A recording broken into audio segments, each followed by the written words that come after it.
வக்ஃபு வழக்கில் இடைக்கால உத்தரவுகள் நிறுத்தி வைக்கப்பட்டிருக்கிறது. வக்ஃபு வழக்கில் இடைக்கால உத்தரவுகள் அனைத்தும் நாளை வரை நிறுத்தி வைக்கப்படுவதாக உச்சநீதிமன்ற நீதிபதி அமர்வு தெரிவித்திருக்கிறது. அண்மை செய்தியாக பார்த்து வருகிறோம். வக்ஃபு சொத்துக்களை ஆட்சியர் வகைப்படுத்தலாம், ஆனால் நடவடிக்கை எடுக்கக்கூடாது எனவும் உத்தரவு பிறப்பித்திருந்தது. இது பற்றிய கூடுதல் தகவல்களை வழங்குவதற்காக நம்முடைய சிறப்பு செய்தியாளர் ராமகிருஷ்ணன் இணைகிறார். ராமகிருஷ்ணன், வக்ஃபு வழக்கில் இடைக்கால உத்தரவுகள் அனைத்தும் நாளை வரை நிறுத்தி வைக்கப்பட்டிருக்கின்றன. கூடுதல் தகவல்கள். அதாவது வக்ஃபு வாரிய சட்ட திருத்த மசோதாவுக்கு எதிராக தொடரப்பட்ட வழக்கினுடைய விசாரணையின் போது நீதிபதிகள் 2-3 இடைக்கால உத்தரவுகளை பிறப்பித்திருந்தார்கள். அந்த வழக்கினுடைய விசாரணை என்பது நாளை பிற்பகல் 2 மணிக்கு ஒத்திவைக்கப்பட்டிருக்கின்ற இந்த சூழ்நிலையில் அந்த பிறப்பிக்கப்பட்ட இடைக்கால உத்தரவுகள் அனைத்தையும் நாளை வரை நிறுத்தி வைப்பதாக உச்சநீதிமன்ற நீதிபதிகள் தெரிவித்திருக்கிறார்கள்.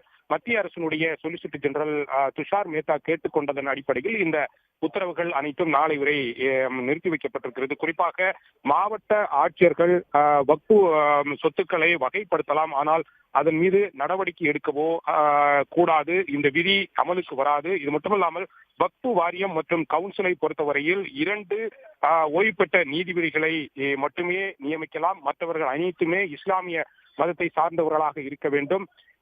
இது மட்டுமல்லாமல் வக்ஃபு மற்றும் அறிவிக்கப்பட்ட எந்த சொத்துக்களும் பயனரால் வக்ஃபாக இருந்தாலும் இல்லாவிட்டாலும் அவை வக்ஃபு அல்லாததாக கருதப்படாது. இது மட்டுமல்லாமல் மத்திய அரசிற்கு உச்சநீதிமன்ற நீதிபதிகள் இந்த வழக்கு தொடர்பாக பதிலளிக்க வேண்டும் என்றும் நோட்டீஸை பிறப்பித்து உச்சநீதிமன்ற நீதிபதிகள் இன்றைய தினம் வழக்கினுடைய விசாரணையின் போது உத்தரவு பிறப்பித்திருந்தார்கள். ஆனால் மத்திய அரசினுடைய சொலிசிட்டர் ஜெனரல் துஷார் மேத்தா வழக்கினுடைய விசாரணை நாளை பிற்பகல் 2 மணிக்கு மீண்டும் விசாரணைக்காக ஒத்திவைக்கப்பட்டிருப்பதால் ஒரு நாள் மட்டுமே இருப்பதால் இந்த இடைக்கால வழக்கு உத்தரவை நிறுத்தி வைக்க வேண்டும் என்று கோரிக்கை வைத்ததன் அடிப்படையில் உச்சநீதிமன்ற நீதிபதிகள் இந்த 3 உத்தரவுகளையும் தற்போது நாளை வரை நிறுத்தி வைத்திருக்கிறார்கள்.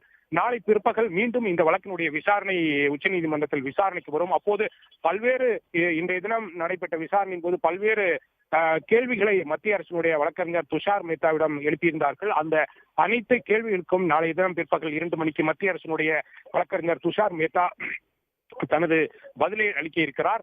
அந்த பதிலுக்கு பிறகு உச்சநீதிமன்ற நீதிபதிகள் இந்த இடைக்கால உத்தரவை பிறப்பிப்பார்கள் என்று எதிர்பார்க்கப்படுகிறது. இன்றைய தினம் மூத்த வழக்கறிஞர்கள் கபில் சிபல், அபிஷேக் சிங்வி, வில்சன் ஆகிய பெரும்பாலான மூத்த வழக்கறிஞர்கள் மத்திய அரசிற்கு எதிராக தொடரப்பட்டிருக்கின்ற இந்த வழக்கில் தங்களது கருத்துக்களை தெரிவித்திருக்கிறார்கள். அரசியல் சாசனத்திற்கு எதிராக மத்திய அரசால் கொண்டுவரப்பட்டிருக்கின்ற இந்த வக்ஃபு சட்ட திருத்த மசோதாவிற்கு இடைக்கால தடை விதிக்க வேண்டும் என்று பல்வேறு விதமாக தங்களது வாதங்களை முன்வைத்திருக்கிறார்கள். வழக்கினுடைய விசாரணை என்பது நாளை ஒத்திவைக்கப்பட்டிருக்கின்ற சூழ்நிலையில் நாளையும் இதுபோன்ற காரசாரமான வாதங்கள் முன்வைக்கப்படும் என்று எதிர்பார்க்கப்படுகிறது. செய்திகளை தெரிந்து கொள்ள சன் நியூஸ் பெல் ஐகானை கிளிக் பண்ணுங்க.